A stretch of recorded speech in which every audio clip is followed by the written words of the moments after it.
আজকে ক্লাসে এসেছিলাম জঙ্গিপুর, তো ক্লাস শেষ হতে অনেক লেট হয়ে গেছিলো, সেই জন্য দিদির বাড়ি কাছেই, দিদির বাড়িতে গেছিলাম।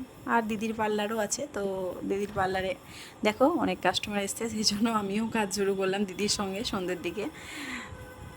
একটা বাচ্চা ছেলে কান ফোটানো নাক ফোটানোর জন্য এসেছিলো।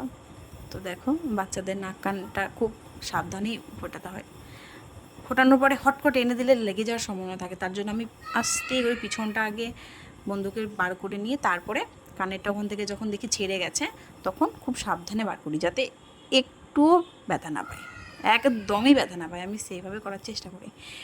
তো তারপর যা হয় আর কি, ফোটানো হয়ে গেছে। করছিস? ব্যথা করছে? ব্যথা করছে না তো? একটু লাগছে না তো? লাগলে বলবা, ব্যাস। লাগছে না তো? লাগলে কিন্তু বলবা, ঠিক আছে? বের করবি না। ফোটানোর পরে এইভাবে একটু ঘুরিয়ে দিলে ঘা হওয়ার সম্ভাবনাটা থাকে না। তো আজ এইটুকুই, টাটা।